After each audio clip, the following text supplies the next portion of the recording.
Je vous laisse vous installer. Nous allons reprendre le cours des assises avec une deuxième table ronde.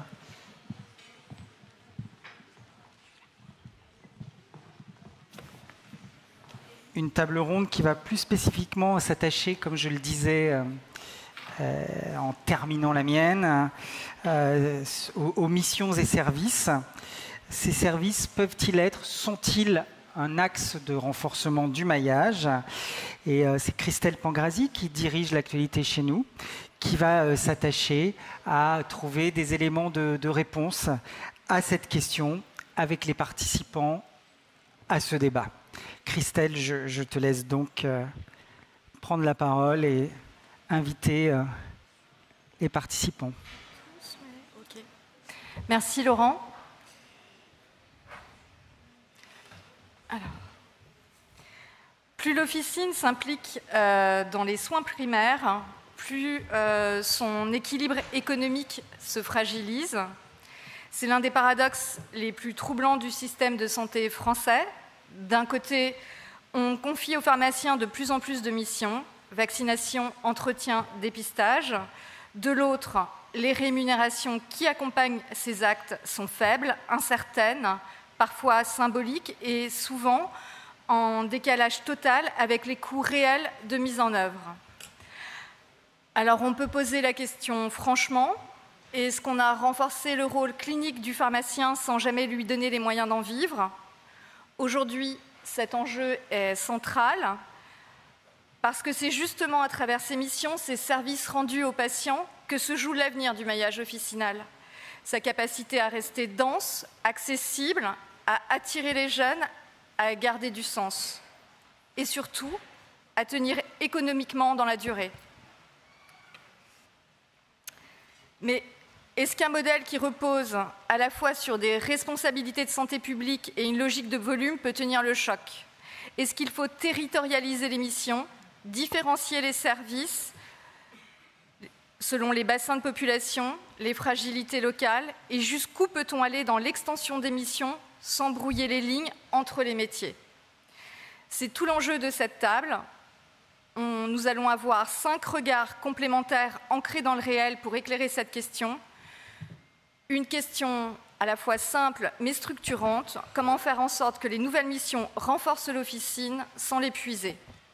J'appelle donc à me rejoindre sur scène Karine Wolftal, présidente du Conseil de l'Ordre des pharmaciens et titulaire à Rouen, Guillaume Racle, élu national à l'USPO et titulaire à Épernay, Laure Lechertier, membre du comité exécutif d'UPSA Group,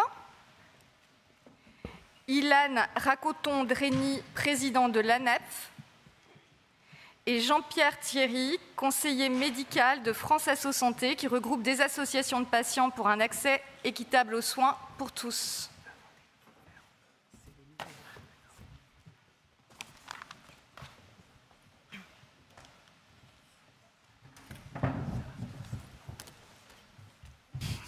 C'est bon.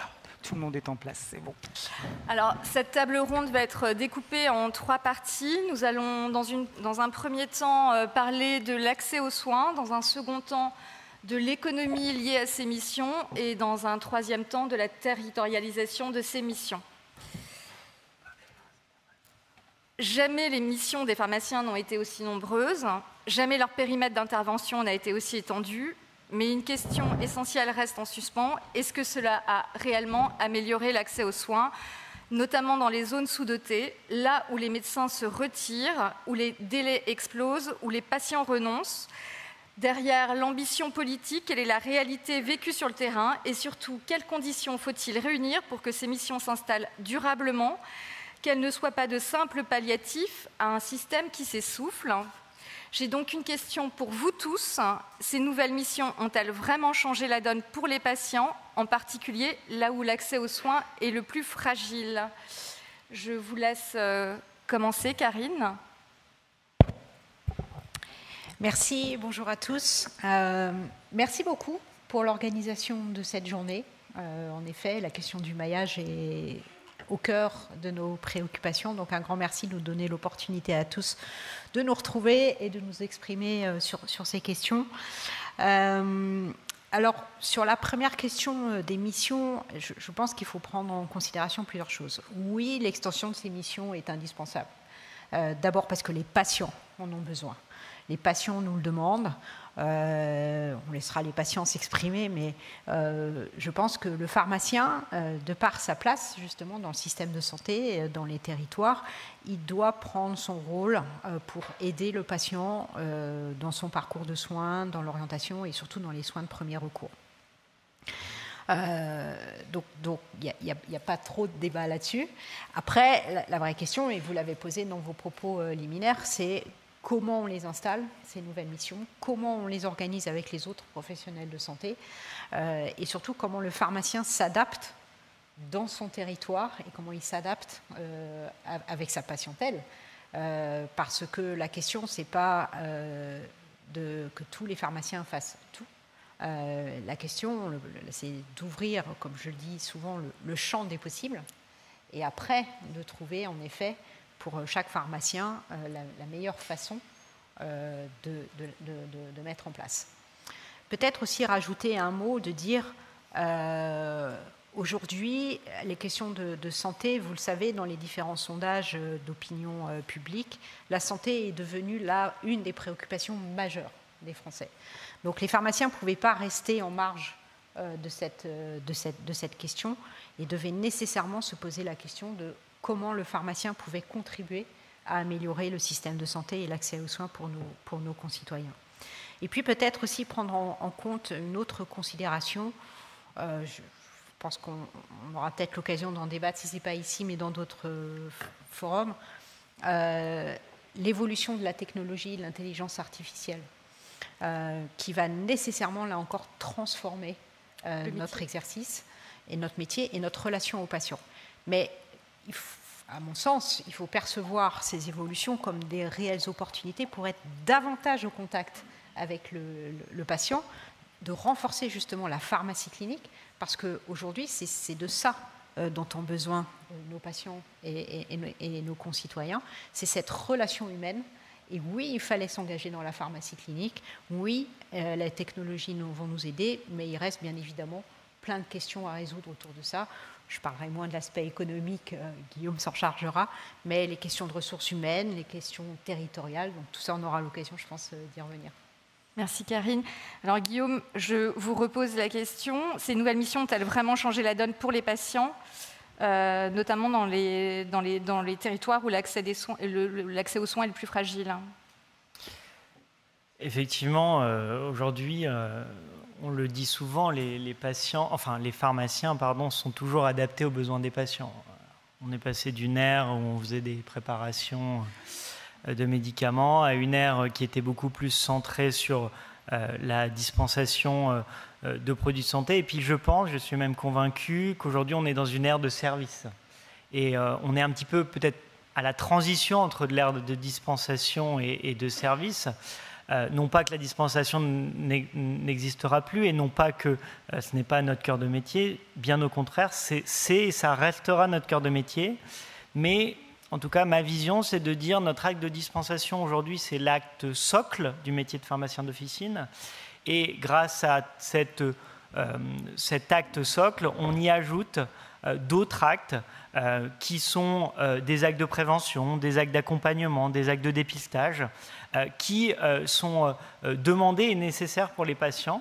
Et tout ça grâce à la fois à notre maillage, notre accès sans rendez-vous, le fait qu'on voit quasiment l'équivalent de la population française chaque mois.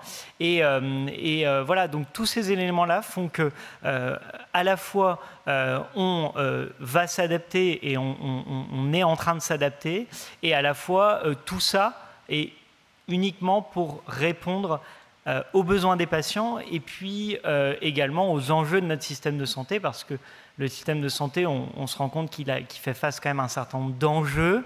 Et grâce à notre capacité d'adaptation, de résilience et le fait aussi qu'on travaille en équipe, on arrive à s'adapter à ces enjeux. Et on parlera de ces aspects économiques juste après. Laure? Alors, pour répondre à votre question, en fait, qui est le patient, comment le patient perçoit les choses. Alors, il est vrai que déjà, sur un plan plus général, on voit qu'il y a beaucoup de chemin qui a été parcouru depuis la loi HPST, qu'il y a une transformation, une mutation, effectivement, du métier de pharmacien. Et on ne peut que s'en réjouir, parce que finalement, c'est très structurant sur l'offre de soins. On a modernisé le parcours et on a rendu, finalement, aux pharmaciens, je dirais...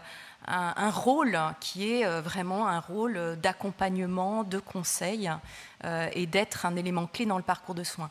Après, concernant le patient, alors moi j'ai regardé un peu les études qui étaient faites sur les nouvelles missions. En fait, on se rend compte qu'un patient sur deux ne sait pas qu'un pharmacien peut faire des missions autres que de la délivrance de médicaments, mais que la plupart, c'est 8 patients sur 10, qui ont consulté un pharmacien pour un problème mineur.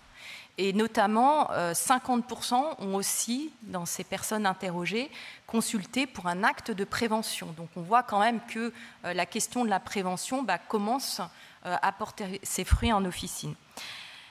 Un patient sur 2 estime que ça a renforcé sa relation de proximité avec le pharmacien. Donc ça, c'est plutôt une bonne nouvelle. Et 77% des patients estiment que finalement les officines qui mettent en œuvre et qui proposent ces nouvelles missions sont plus attractives et que chez eux, c'est un choix préférentiel de l'officine qui s'engage vraiment dans les nouvelles missions. Donc voilà, et je suis d'accord avec vous, enfin, les choses sont en mutation, on est vraiment dans une transformation du métier de le pharmacien, un dispensateur de produits, à un producteur de soins. Donc on voit bien qu'on va vers une logique servicielle différente qui appelle un nouveau modèle économique. Mais voilà, quand même, les résultats des patients sont quand même encourageants. Tout ça, il faut changer les esprits. Je pense que c'est des pratiques aussi générales, avec aussi les autres professionnels de santé, qui vont permettre aux pharmaciens de prendre pleinement son rôle et aux patients de comprendre aussi la valeur ajoutée du pharmacien dans ce dispositif d'organisation des soins. Ilan? Déjà, bonjour à tous et merci beaucoup de m'avoir invité sur ce plateau et de pouvoir représenter aujourd'hui les étudiants en pharmacie. C'est vrai qu'aujourd'hui, déjà, on a une image du système de santé qui a beaucoup évolué. Vous l'avez cité même dans votre question, la première chose que vous avez évoquée, c'est le patient. C'est qu'aujourd'hui, on prend le patient comme point central dans le système de santé et on fait évoluer les pratiques et l'exercice de manière générale autour de ce patient. On a vu une deuxième chose aussi, et on l'évoquait sur la table ronde précédente, c'est que l'image du pharmacien, notamment depuis la crise du Covid, a énormément évolué et on le prend beaucoup plus en considération aujourd'hui. Et ça se voit notamment par le développement de ces nouvelles missions qui permettent aussi de valoriser les compétences qu'a toujours eu le pharmacien, mais de pouvoir enfin lui permettre de les appliquer pleinement et en autonomie comme un professionnel de santé. Et on voit que justement ça participe aussi justement à déjà répondre aux besoins d'accès aux soins, à l'offre de soins pour les patients, surtout dans les territoires fragiles où parfois on manque de professionnels de santé alors que le pharmacien lui est toujours présent, et donc d'avoir un premier rôle déjà dans le premier recours et dans l'orientation et l'accompagnement du patient. Donc c'est un rôle aussi qui est très social, qui permet d'améliorer cette proximité entre le pharmacien et son patient. Mais ça joue aussi un rôle dans l'attractivité même du métier. Parce que le développement de ces missions aujourd'hui, ça amène vraiment cette image que le pharmacien est un professionnel de santé à part entière. Et aujourd'hui, on le voit, on a mené des études auprès de nos étudiants, des enquêtes, on a gagné presque 20 points d'attractivité sur le métier de pharmacien d'officine. Et c'est le plus grand nombre de témoignages qui reviennent, c'est justement ces nouvelles missions qui sont beaucoup plus dans des actes pharmaceutiques que simplement des conseils autour d'une boîte. Merci. Alors, pour vous, Jean-Pierre, j'ai une petite question supplémentaire. En tant que médecin, est-ce que vous estimez que ces missions ont réellement permis de réduire le renoncement aux soins? Est-ce que les patients y trouvent une réponse stable ou transitoire? En fait, en clair, est-ce que les patients y gagnent vraiment en délai, en simplicité, ou alors est-ce qu'on a juste déplacé le problème? Je ne vais pas parler en tant que médecin de formation. Je suis porte-parole de France Asso Santé. Bon, France Asso Santé, c'est l'Union nationale des associations agréées du système de santé, c'est une particularité française, qui est inscrite dans la loi de santé publique et fondée sur fonds publics, et donc qui est, je dirais, l'interlocuteur des pouvoirs publics pour tout ce qui va concerner différents aspects, dont la régulation du système de santé. Et donc on a des représentants des usagers dans pas mal d'instances, au conseil d'administration de l'assurance maladie, dans des commissions diverses, hein, bien d'intérêt. Moi, je suis à la commission d'évaluation économique et de santé publique de la HAS après avoir passé 9 ans, 3 mandats à la commission de la transparence. Je suis au conseil scientifique de la NSM, représentant des usagers.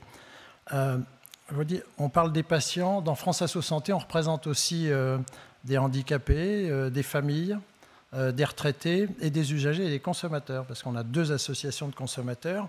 Et vous avez parlé d'un timing tout à fait particulier quand j'ai été invité ici. Je vous remercie de m'avoir invité. C'est effectivement l'annonce, sans doute de Bercy, de la modification de vos marges arrive juste avant la discussion sur le maillage.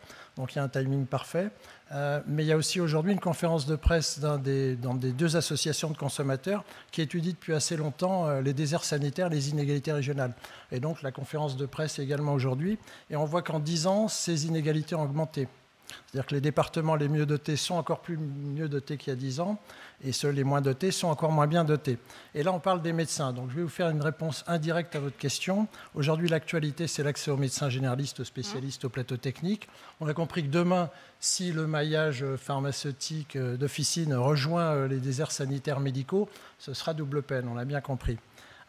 Au passage, donc, France Asso Santé sur longue période soutient, suit, et évidemment tout à fait favorable à ce que j'appellerais l'évolution des métiers du pharmacien et l'arrivée des services. Maintenant, la réponse que je vais vous faire, c'est qu'aucune réponse catégorielle verticale n'apportera de solution. Donc, bravo sur l'axe sur les services. Vous avez parlé de territoire, mais en gros, un parcours de soins, c'est un parcours horizontal qui nécessite une coordination.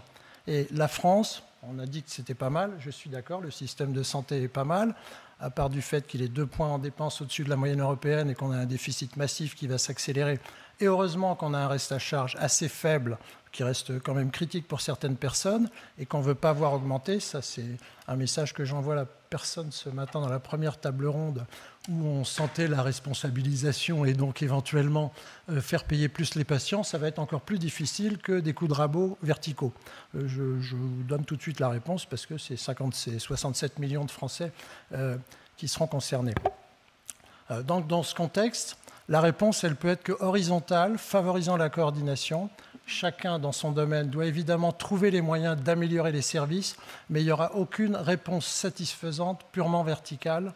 Et donc, si vous avez la gentillesse de m'interroger sur la partie économique, je vous dirai aussi que du point de vue France Asso Santé, on est un peu fatigué d'observer toujours le jeu des négociations conventionnelles que je qualifierais de corporatistes. Ce n'est pas pour critiquer ceux qui les mènent, parce qu'ils n'ont pas d'autre choix, ils doivent défoncer les professions. C'est juste que, et ça a été dit ce matin, et j'étais vraiment rassuré et assez enthousiasmé par la table ronde, et ça a été redit, je pense, par plusieurs d'entre vous, on a besoin de changer de modèle économique, on a besoin de reports systémiques, on dirait structurels et pas seulement paramétriques, et donc uniquement en réorganisant les soins à un niveau qui va bien, c'est-à-dire il y aura de la responsabilité nationale, mais nous on supporte aussi la territorialisation très clairement, parce que, je vais le très court, malgré la suradministration française, on est dans l'échec total de la planification des soins primaires aujourd'hui. On cumule une crise d'accès aux urgences dans le secteur hospitalier public, et en plus on a des pénuries de médicaments. Donc les gens deviennent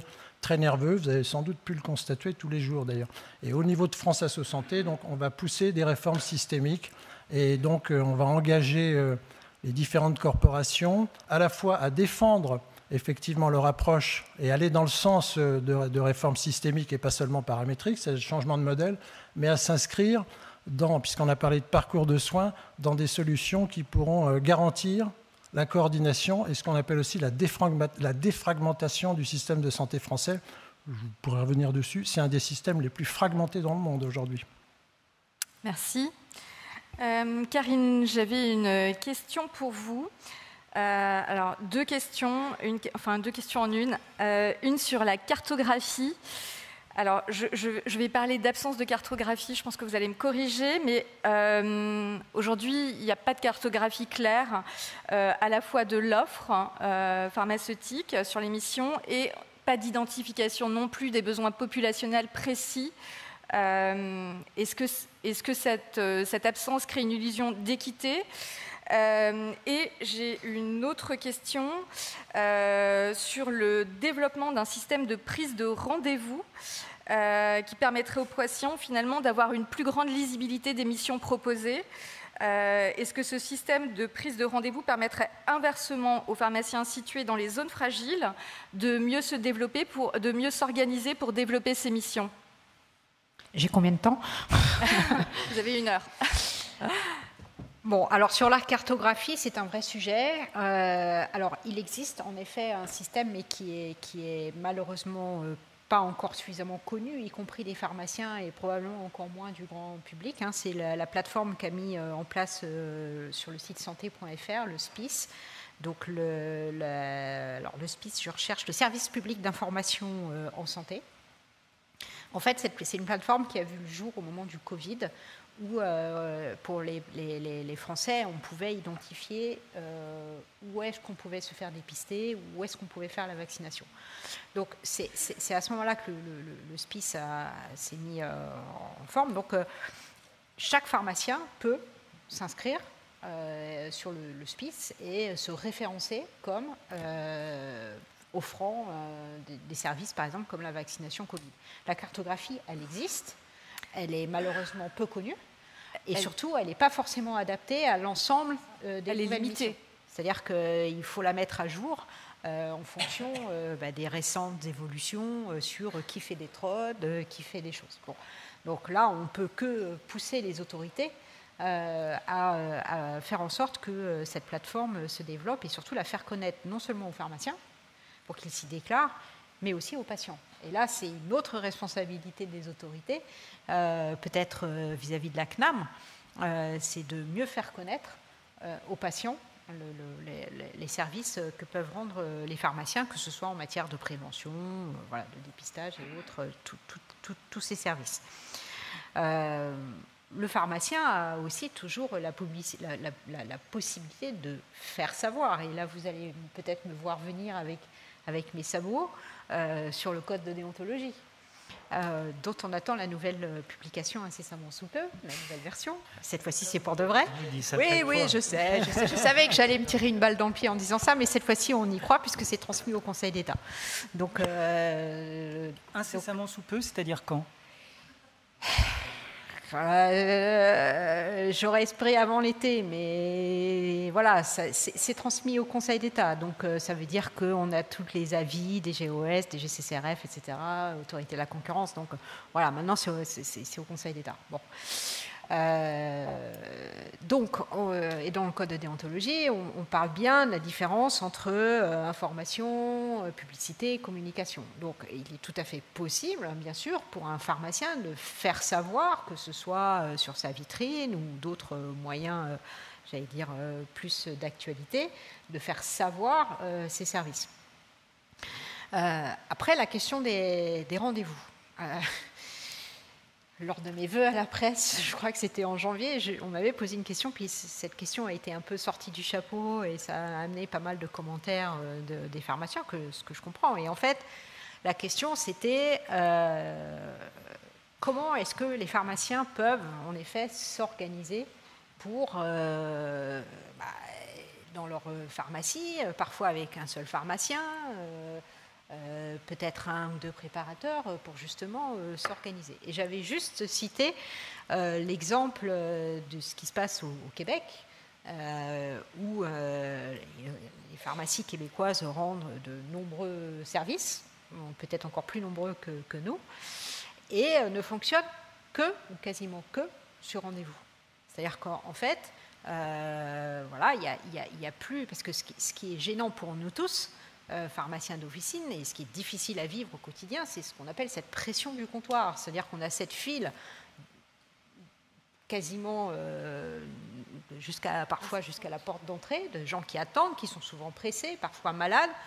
Et puis nous, on est derrière nos comptoirs, un pharmacien, des préparateurs. Et en fait, le patient qui arrive devant nous, on ne sait jamais pourquoi il vient. On ne sait jamais s'il vient pour juste une boîte de Doliprane ou pour une ordonnance de 3 pages de sortie d'hôpital. Et une fois, il tombe sur un préparateur, une fois sur un pharmacien. Voilà, donc c'est ça que les Québécois ont résolu, entre guillemets, en organisant cette file d'attente et en prenant des rendez-vous. Et selon la complexité de la demande du patient, eh bien, il y avait un rendez-vous qui pouvait être donné avec un pharmacien ou pas, ou traité tout de suite. Enfin, voilà. Donc, c'était une façon qui, quand on est allé en voyage d'études au Québec, nous a paru intéressante pour fluidifier, faire gagner du temps et surtout avoir le temps de préparation, le temps de la bonne personne en face, un préparateur, un pharmacien, voilà. Donc voilà. Mais après, c'est loin de moi l'idée de dire il faut imposer la prise de rendez-vous, c'est la seule façon. Je pense que c'est vraiment à chaque pharmacien titulaire d'évaluer si ça peut lui rendre service ou pas, si c'est une idée ou pas. Je vais vous dire, moi-même, je ne l'ai pas testé dans mon officine, parce que voilà, ça mérite réflexion, ça dépend effectivement des équipes, de la taille des équipes, mais pour le moins, ça me semble une piste intéressante à étudier. Et alors, sur les opérateurs, j'ai encore moins d'avis. Je pense que là encore, en tant qu'ordre, j'ai évidemment aucun avis à donner sur tel ou tel opérateur. Mais le principe de la prise de rendez-vous me paraît quelque chose qui pourrait être une idée pour mieux organiser les équipes officinales. Ça correspond, pardon, je te coupe Christelle, ça correspond particulièrement à la problématique maillage, parce que dans les zones rurales, les fréquentations sont parfois relativement faibles en nombre de clients jour, donc ça peut être une réflexion sur une organisation différente. Mais pour autant, moi, je ne sens pas les pharmaciens. Alors, je regarde Guillaume aussi, qui est en exercice, et puis Ilan, qui incarne le pharmacien de demain. Je n'ai pas l'impression que les pharmaciens soient très, très près dans leur tête et dans leurs gestes à ça. Mais c'est sûr que, de toute façon, quoi qu'il arrive, il va falloir qu'on réfléchisse à comment on s'organise différemment dans nos officines, pour plein de raisons. Pour celle-là, pour la question des ressources humaines, pour la question de la technologie. Il faut penser en dehors des schémas qu'on a actuellement, parce que je pense que si on reste en effet dans nos modèles organisationnels, il y a un moment, on va se heurter à un mur. Donc je pense qu'il ne faut pas hésiter à repenser, essayer des choses, quitte à se tromper, mais je ne vois pas comment... au regard des évolutions qui nous arrivent, on doit se poser 5 minutes pour repenser l'organisation de nos officines. Merci. Guillaume, vous qui êtes sur le terrain, mais comme bon nombre de pharmaciens, quelle mission a le plus d'impact justement sur le terrain? Et si on devait faire des choix, vous miseriez sur quoi? Déjà, il faut dire que toutes les missions et le panel de missions, Pierre-Olivier parlait du couteau suisse de l'officinal, aujourd'hui, on parle souvent du syndicat en termes de réaction, on a quand même un plan stratégique. Enfin, on n'y va pas à la petite année. Et pour ça, on travaille notamment avec nos confrères internationaux en disant quelle mission il existe en pharmacie dans le monde, quelles sont celles qui pourraient avoir le plus d'impact pour les patients, parce que c'est quand même l'objectif in fine, et derrière, quelles sont les missions avec des difficultés, enfin quelles sont les plus difficiles à mettre en place ou pas. Déjà, l'élément, c'est le premier élément, c'est l'impact. L'impact, pour qu'il soit avéré, il faut l'étudier. Le deuxième élément, c'est le déploiement. On voit bien qu'aujourd'hui, les missions qui sont les plus déployées, c'est les missions les plus plébiscitées par les patients. Et en fait, on s'en rend compte, aujourd'hui, le pharmacien est encore... je ne sais pas si c'est bien ou pas, mais encore dans un dogme global de dire je réponds à la demande, je réponds à la demande. Et j'ai du mal à être, entre guillemets, prescripteur. C'est-à-dire que pour des missions parfois difficiles à mettre en place, comme les tests antigéniques pendant la crise Covid, c'était quand même, maintenant ça paraît simple, mais à l'époque, tous les pharmaciens pensaient qu'ils allaient mourir à chaque fois qu'ils faisaient un test, pour synthétiser. Mais la volonté des patients, portée aussi par les organisations professionnelles qui ont accompagné le changement, etc., on a réussi à faire que l'entièreté du réseau l'a porté. Donc, c'est vrai même avec une mission difficile à mettre en place, Si c'est demandé par les patients, on le fait. Après, effectivement, il y a des éléments de communication. Laure, vous citiez le fait que les patients ne connaissent pas assez les missions. Il y a des missions qui ne sont pas encore assez connues, comme la vaccination commence à l'être, mais le droit de prescription à la vaccination, ce n'est pas tout à fait connu. Les dépistages, ça marche bien parce qu'il y a une communication de l'assurance maladie, notamment sur le cancer colorectal. Et aujourd'hui, les missions où on doit être prescripteur, et pour autant des missions qui ne sont pas beaucoup plus longues, on prend le cancer colorectal, c'est 5 minutes. D'autres missions qui sont l'accompagnement des femmes enceintes pour éviter la iatrogénie pendant la grossesse, sont beaucoup moins déployées parce qu'elles sont beaucoup moins plébiscitées par les patients. Et les pharmaciens ont du mal à être dans cette posture-là. Donc, les axes qu'on a stratégiques pour le déploiement de ces missions, c'est à la fois l'accompagnement au changement. Karine l'a dit, il faut aussi qu'on se réorganise dans nos structures. Comment, à un moment, on libère du temps, parce que tout ça, c'est quand même du temps, grâce à des groupements, grâce à de la robotisation, grâce à du numérique. Notre plus-value, nous, si on parle d'économie, c'est Christelle, vous m'avez interrogé sur ça, ce n'est pas des tâches logistiques ou administratives. Notre plus-value, c'est de l'acte pharmaceutique à haute valeur ajoutée pour le patient. Donc toutes les tâches, tout le temps qu'on dégage avec cette externalisation ou cette automatisation, ça permet de dégager du temps pour nos patients et derrière de se réorganiser au sein de l'officine pour le mettre en place. Et voilà, on est dans une phase de transition où il faut qu'on fasse comprendre, c'est peut-être ceux qui viennent souvent nous écouter, peut-être ils nous trouvent un peu rébarbatifs, mais c'est un élément quand même de changement structurel de la profession. Et il faut qu'on fasse comprendre aux confrères que ce changement est demandé par les patients, d'une part, et il est aussi nécessaire pour notre profession. Parce qu'aujourd'hui, l'État, comme vous le voyez, considère que l'acte de dispensation n'est pas un acte à haute valeur ajoutée, il ne sera peut-être un acte remplaçable à terme, ce que nous contradisons, mais c'est quand même la tendance de fond. Et pour continuer à être indispensable et notamment préserver notre monopole, l'élément, c'est aussi d'agréger autour de notre acte de dispensation d'autres actes, comme je l'ai dit, de prévention, de dépistage, d'accompagnement des patients.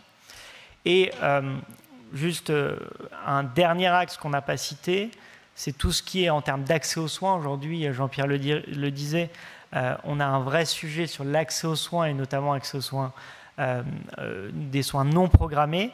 Et je pense, au vu de ce qu'on voit à l'international et de ce qu'on projette nous, aujourd'hui, vous savez, on a 2 pathologies un petit peu symboliques que sont la cystite et l'angine dans notre champ.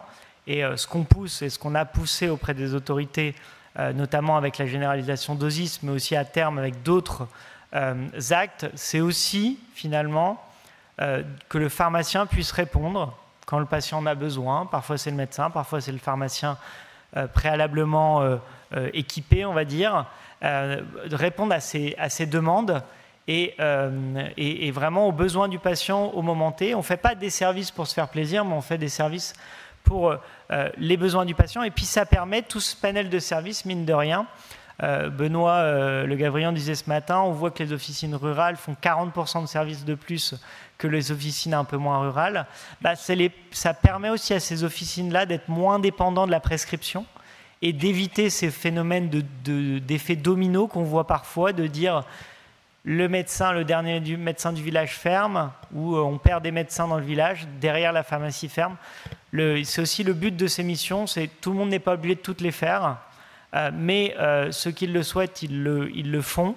On encourage au maximum à le faire, et puis ça vous permet aussi d'être plus autonome, et on assume ce terme autonome, même si on travaille en coordination, même si on a beaucoup d'actes, qu'on travaille en coordination avec les professionnels, mais malheureusement, quand on n'a pas l'opportunité de travailler avec les autres professionnels de santé, d'éviter de mourir à petit feu parce qu'il n'y a pas d'autres professionnels de santé.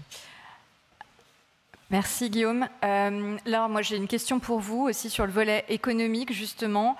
Donc, comment l'industrie peut soutenir économiquement ses missions sans brouiller la frontière entre conseil et marketing? Oula. Tout d'abord, moi j'ai vraiment une conviction profonde qui est qu'un maillage pharmaceutique efficient, c'est celui qui va garantir une équité d'accès aux soins pour tous, partout sur le territoire. Et ça suppose plusieurs choses. La première chose, c'est évidemment la question de la densité qui soit suffisante sur les territoires.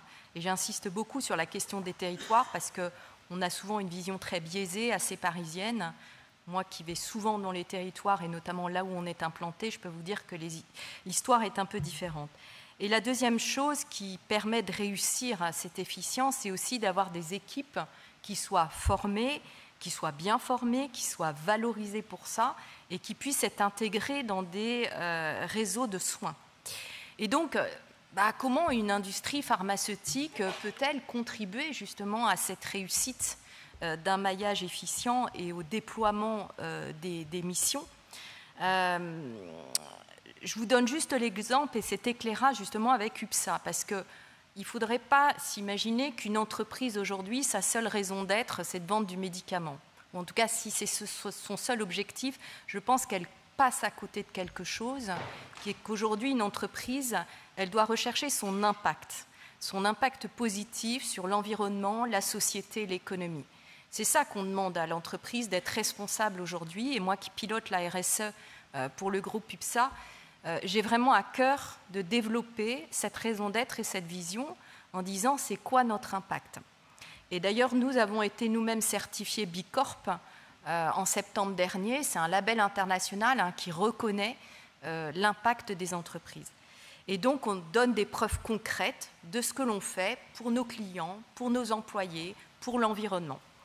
Et donc, UPSA, c'est une présence historique. Vous savez, cette année, on fête nos 90 ans. Ça fait 90 ans qu'on a un lien de proximité avec les pharmaciens, qu'on est là au quotidien, qu'on les écoute et qu'on les accompagne.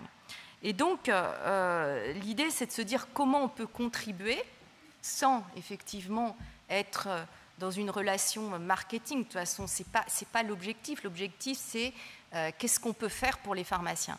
Déjà, je dirais que sur les nouvelles missions, il faut être aussi à l'écoute des besoins. Donc, il faut partir des besoins. C'est quoi les besoins en formation des pharmaciens, pour pouvoir justement s'ajuster. Donc là, il faut faire des études qui soient précises justement sur le pharmacien, son équipe, qu'est-ce qu'on peut apporter en compétences, qu'est-ce qu'on peut renforcer dans les compétences pour justement accompagner la qualité du service.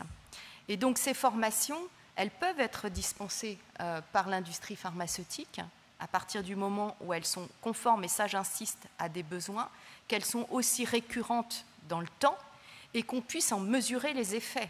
C'est-à-dire que l'idée, c'est aussi de se dire, je mets en place quelque chose, mais je vais m'assurer que ça correspond bien et que le résultat est positif.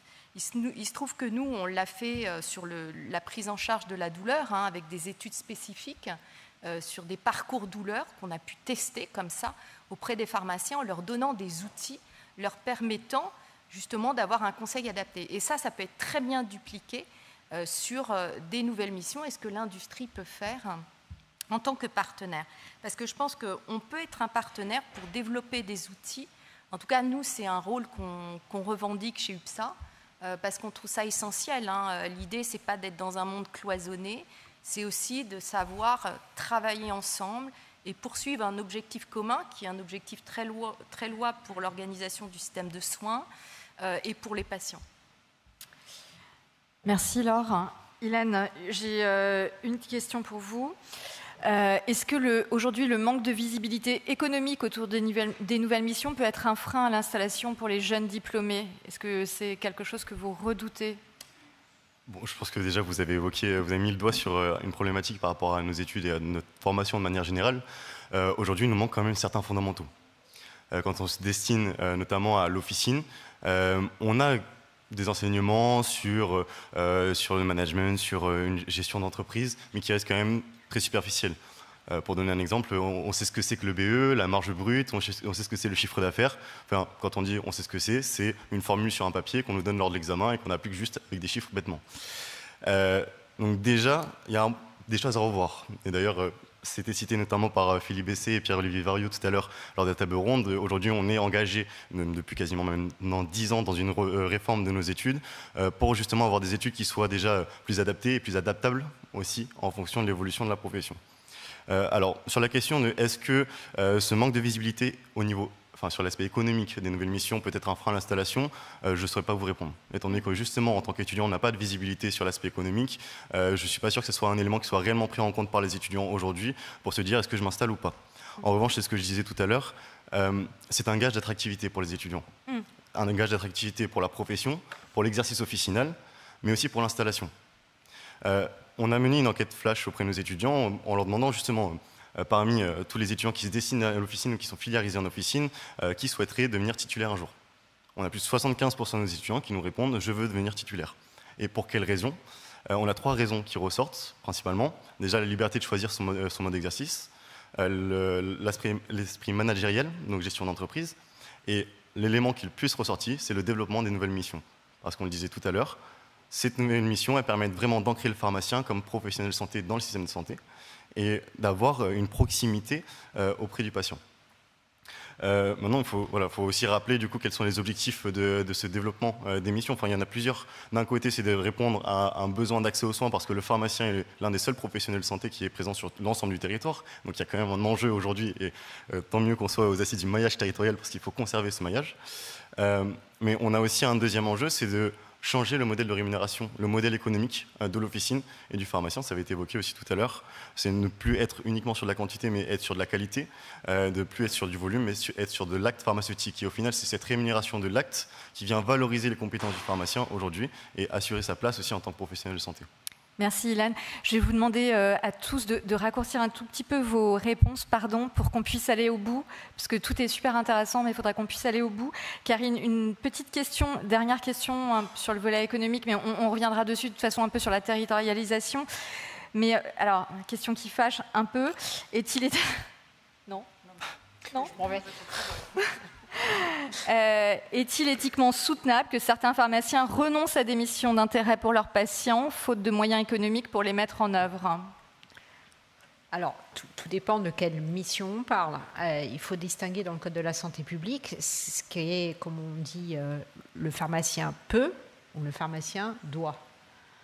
Si dans le Code de la santé publique, c'est écrit le pharmacien peut vacciner, tester, etc., il n'est pas, alors évidemment, il fait ce qu'il peut. On ne pourra pas reprocher à un pharmacien dans une mission de ne pas pouvoir, par manque de ressources, par manque de locaux adaptés, par manque de plein de choses.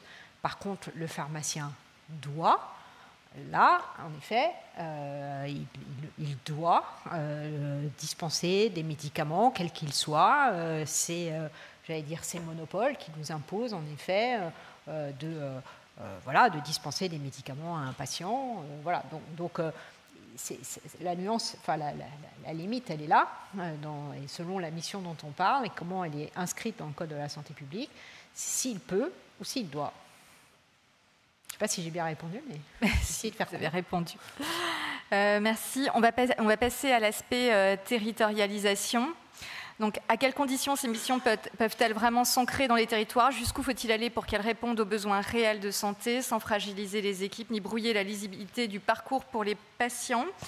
Donc, comme on l'a dit ce matin, la loi Mouillet va permettre désormais aux pharmaciens d'intervenir via des protocoles de coopération en dehors des zones sous-dotées. Et j'avais une question pour vous, Monsieur Thierry. Ces transferts de tâches peuvent-ils être perçus comme de la médecine de substitution? Pour les patients, est-ce que c'est un vrai gain ou justement une médecine de substitution, décidément, qui ne dit pas son nom? Ça c'est encore une réponse catégorielle, une question catégorielle. Moi, je vais vous répondre en intégration des soins et en communication entre les professionnels. Donc, vous avez cité le Québec, un État fédéral où il y a un ministère de la Santé du Québec. C'est un peu différent en Ontario, etc. Vous citez. La Catalogne, c'est un des pays où il y a le plus d'intégration. Alors, c'est vrai qu'en rigolant, le représentant de la Catalogne où j'étais, il dit c'est vrai qu'en 1979, on a supprimé la médecine libérale, donc ça aide. Au passage, on peut être médecin de ville avec une partie de paiement à l'acte de la capitation et du salariat et très bien gagner sa vie. C'est dans plein de pays le cas. Donc j'ai envie de vous dire comment on intègre. Vous n'avez pas posé la question sur le modèle économique. À France Asso Santé, on pousse une sortie assez rapide du paiement à l'acte, que ce soit à l'hôpital ou en ville, parce qu'on est les champions du monde et que ça maintient une fragmentation. Et on pousse aussi une territorialisation parce que, en fin de compte, avec une logique de centralisation qu'on a connue, on a un niveau d'inégalité régionale qui est à peu près unique en Europe et qui s'accentue.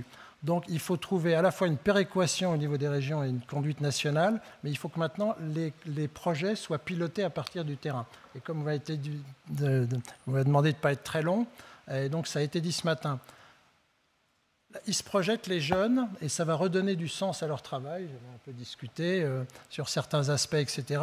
Je pense qu'à la fois l'exercice en officine est schizophrène aujourd'hui, et il a des injonctions totalement contradictoires. Sûr. Donc il faut un modèle économique, ça a été dit un peu ce matin, où on va passer de ce qu'on appelle du volume à la valeur.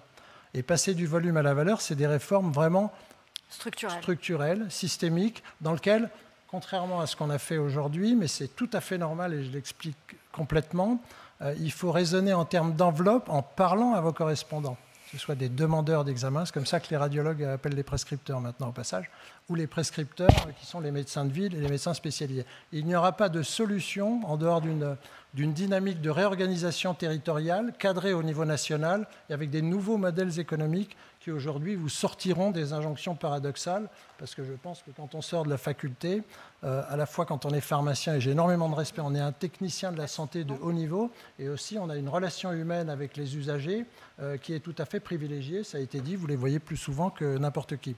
Et donc il ne faut pas gâcher ce potentiel. Merci, donc c'est un peu revoir la vision jacobine actuelle. Peut-être.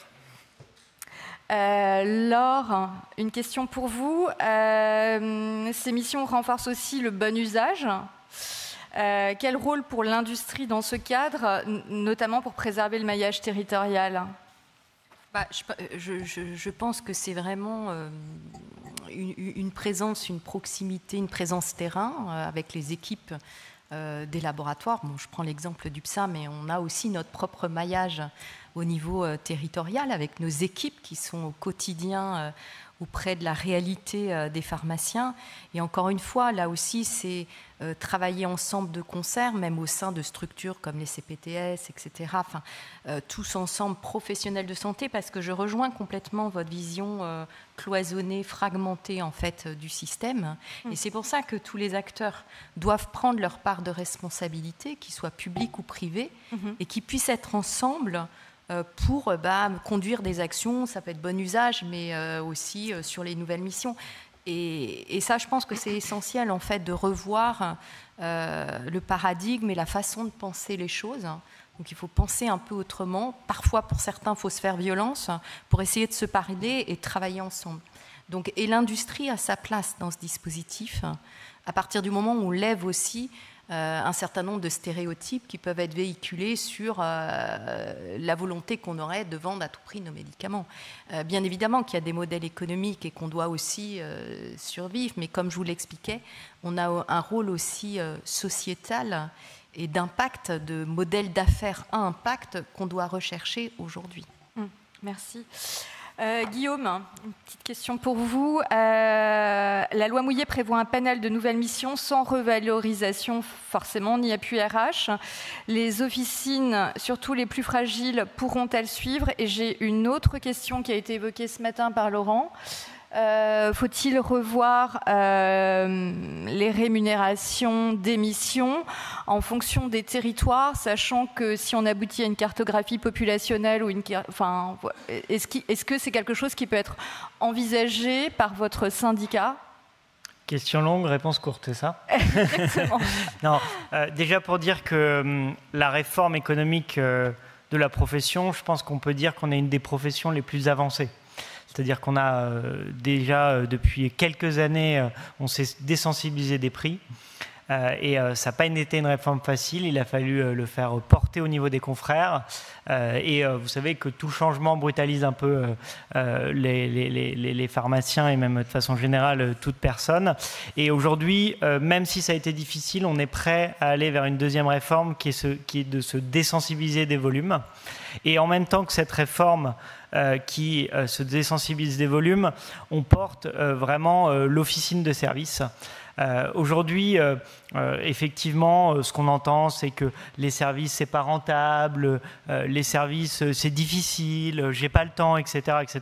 Pardon Guillaume, je te coupe, mais moi j'ai eu quelques chiffres. Donc l'émission, c'est 0,3% du CA et 3% de la marge. Oui, effectivement, c'est des chiffres qu'on a également.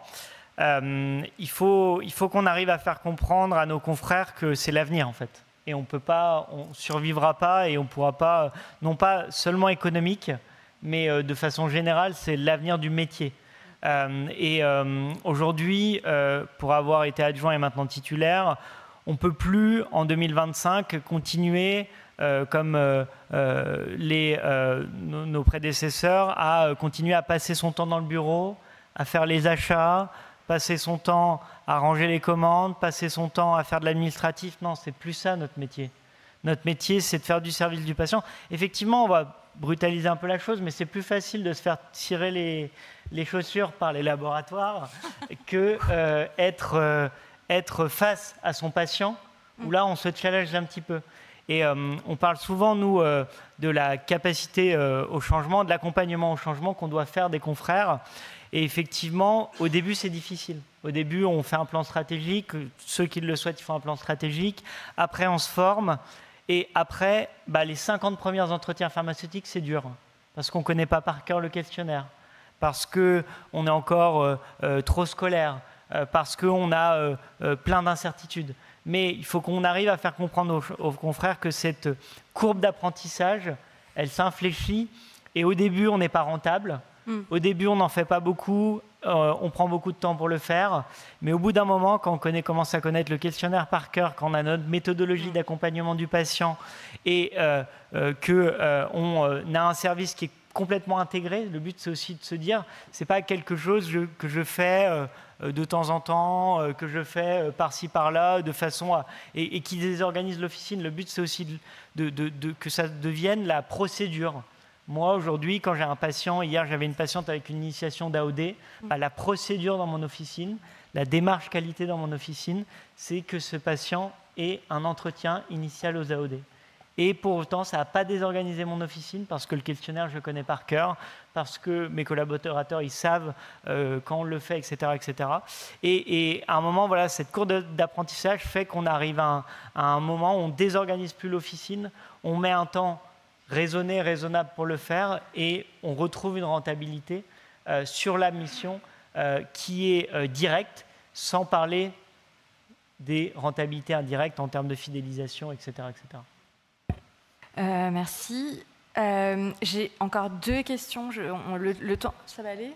Alors j'en ai une pour Madame la Présidente et je vais en avoir une pour Ilan. Je commence par Ilan, vous terminerez. Alors Ilan, la formation préparatoire... Oh là là.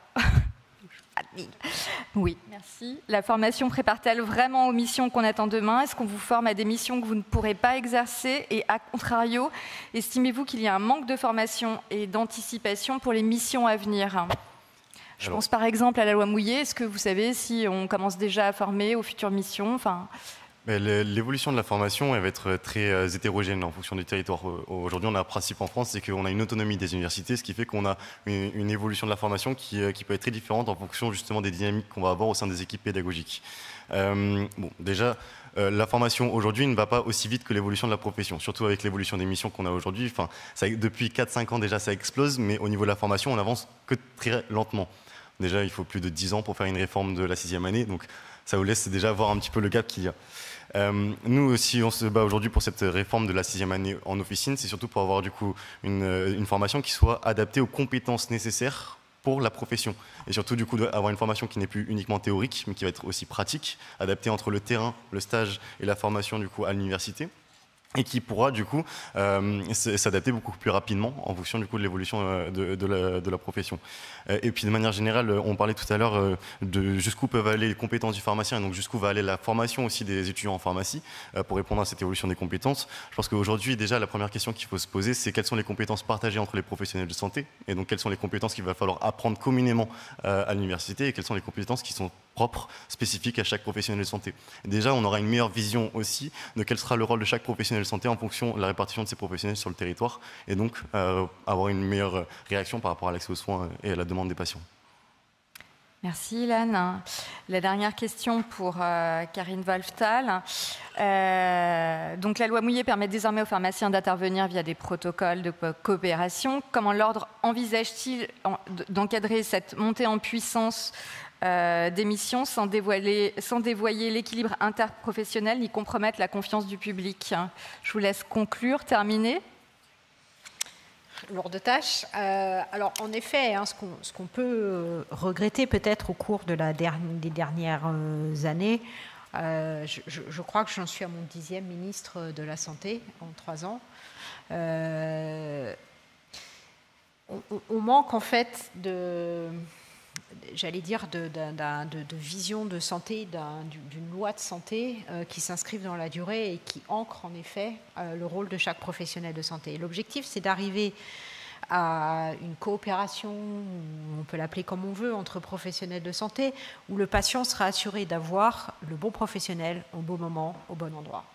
Aujourd'hui, ce n'est pas le cas. Pourquoi ? Parce que depuis 3 ou 4 ans, on a en fait un empilement de textes, de propositions de loi, de projets de loi, de PLFSS, qui donnent des petits bouts aux uns et aux autres, sans qu'il y ait une réflexion de la globalité de la place des uns et des autres.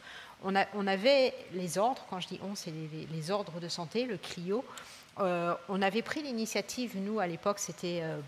Braun qui était ministre, de dire écoutez, bon, nous on va vous faire une proposition.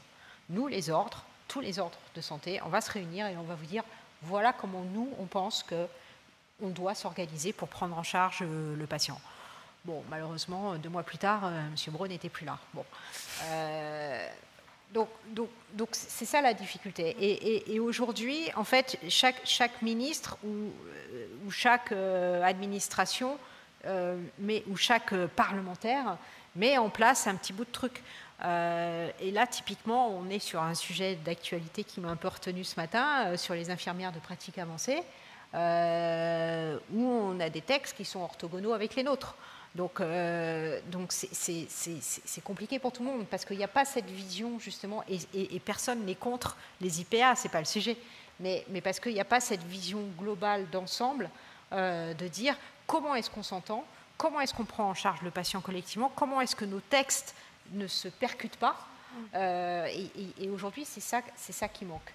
Et je ne sais pas si vous allez poser la dernière question, mais en tout cas je la pose.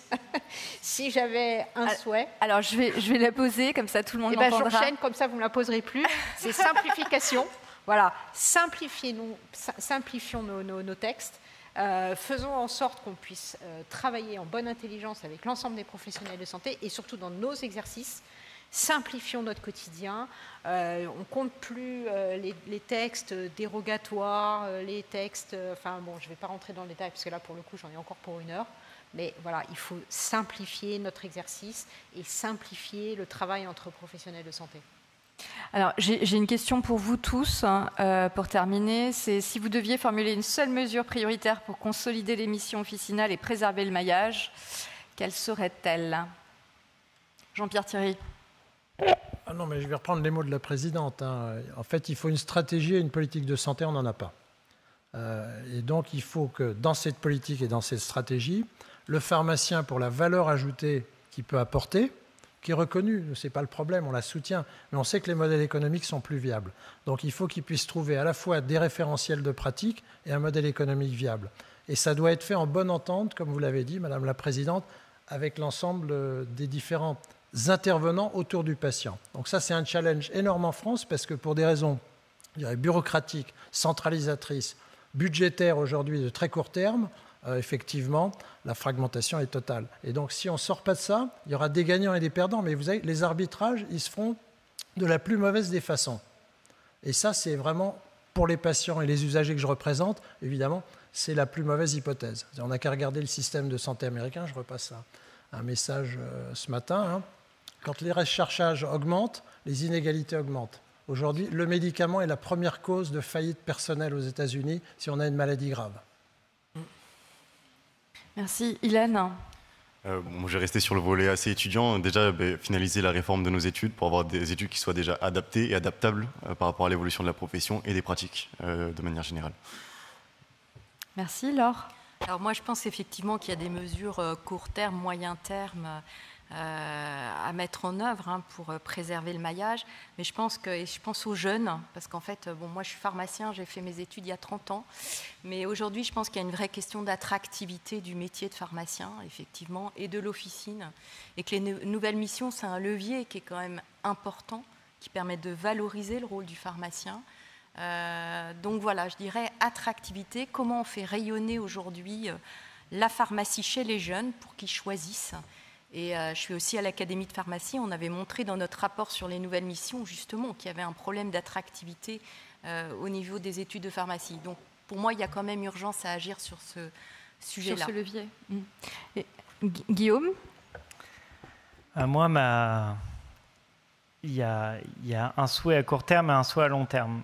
Le souhait à long terme, c'est qu'on continue la dynamique sur laquelle on est en termes de développement de services au sein de l'officine, et puis la place qu'on prend petit à petit, avec les autres professionnels de santé, et notre rôle qui s'inscrit vraiment dans le triptyque avec le patient ou avec tous les autres professionnels de santé.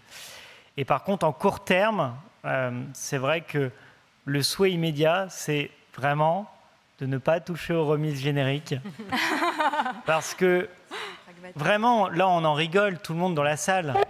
Mais en fait, tout ce qu'on dit aujourd'hui sur les services, tout ce qu'on dit sur le maillage, etc., ça va être une bombe atomique, c'est un peu d'actualité, sur le maillage et notre dynamique officinale. On remet en cause un tiers de l'excédent brut d'exploitation de nos entreprises. Et demain, on n'aura plus les mêmes moyens et on n'aura plus les mêmes considérations. Si vous voulez, quand on met une pression économique sur un réseau quel qu'il soit, il se recroqueville sur lui-même. Et derrière, c'est des licenciements, des fermetures, etc., etc. Donc, on renforce un clou qui a été enfoncé ce matin, mais tout ça pour dire que tout ce qu'on s'est dit et qui était assez consensuel cet après-midi sur le service, c'est quand même dépendant de la base de nos entreprises, qui est l'économie. Oui, merci pour ce rappel de fraîche actualité. Je vais conclure et après je donnerai la parole. Je pourrais prendre une ou deux questions. Je vous remercie à tous d'avoir répondu présent. Je m'excuse aussi pour parfois le peu de temps qui a été donné. En tout cas, merci. En fait, ce que moi je retiens, c'est que les missions ne peuvent plus être pensées hors sol, que leur pertinence se joue au niveau des territoires, avec leurs besoins, leurs fragilités, mais aussi leurs ressources humaines, économiques, logistiques. Ce que je retiens aussi, c'est que territorialiser les missions, ce n'est pas les saupoudrer ni les fragmenter, c'est au contraire les rendre plus lisibles, plus adaptés, plus soutenables. Voilà ce que j'ai retenu. Je vous remercie. Est-ce qu'il y a des questions ?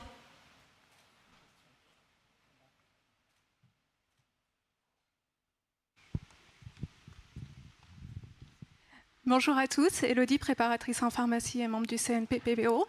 Je voulais savoir votre avis sur la place du préparateur dans les nouvelles missions et comment on pourrait vous aider à renforcer le maillage pharmaceutique.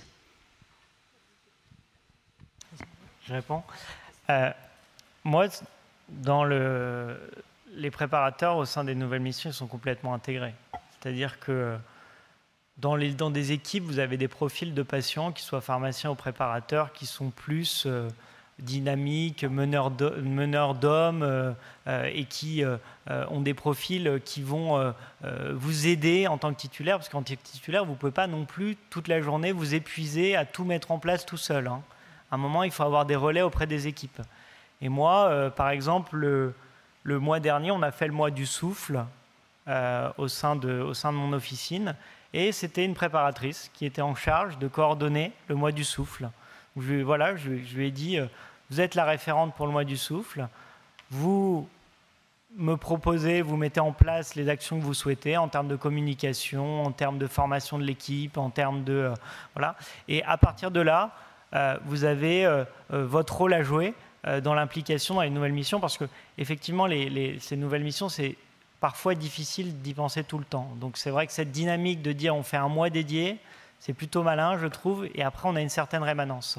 Et aujourd'hui, je pense qu'on a déjà avancé sur un certain nombre d'actes qui sont réalisés par les préparateurs, notamment en termes de dépistage et de vaccination. Et peut-être qu'on pourrait réfléchir à que certaines étapes de certains accompagnements puissent être faits par des préparateurs, et notamment l'étape d'évaluation qui en fait peut être réalisée en confidentialité, mais souvent après une dispensation, et qui permettent de se dire que les préparateurs qui dispensent les médicaments comme les pharmaciens peuvent être aussi une voie de recrutement des patients pour les emmener dans un parcours et dans un accompagnement pharmaceutique. Et effectivement, il y a certaines étapes, à titre personnel, je pense qu'elles sont d'une complexité qui fait que les préparateurs ne sont pas adaptés sur ces étapes-là, et même elles-mêmes, en tout cas dans mon équipe, elles ne se sentent pas à l'aise. Mais en tout cas, certaines autres, on pourrait aller un petit peu plus loin. Voilà un petit peu ma vision de dire, déjà d'une part, il faut emmener l'équipe, c'est une dynamique d'équipe, cette dynamique servicielle. Et deuxième élément, c'est qu'on pourrait réfléchir à que certaines étapes d'accompagnement, au-delà des actes de dépistage et de vaccination, puissent être réalisées par des préparateurs qui pourraient redonner cette dynamique, peut-être dans certaines pharmacies qui n'est pas encore présente. Voilà. Comme les étudiants peuvent l'être. Hein. Est-ce qu'il y a une dernière question ? Oui, par ici. Pour Madame la Présidente, vous avez parlé du travail avec les différents ordres pour proposer un projet de santé. Pourquoi vous ne le continuez pas ? C'est indépendant des ministres. De toute façon, les ministres changent. Ils ne sont pas forcément spécialistes de santé. Ça pourrait être intéressant que ce travail soit fait, soit présenté à France Asso, à d'autres associations de patients, aux étudiants. Et puis, à un moment, quand c'est finalisé, on le met sur la table, on le propose au président de la République. Et s'il ne veut pas, c'est qu'il ne veut pas des professionnels de santé. Hein. Alors oui, vous avez raison, on continue de travailler. Je ne vous cache pas qu'il y a eu entre-temps aussi des élections au niveau des ordres médecins, infirmiers, etc. Donc il faut recréer cette confiance, cette dynamique. Et puis surtout, très honnêtement, on n'a pas le temps de présenter un ministre qu'il est déjà parti.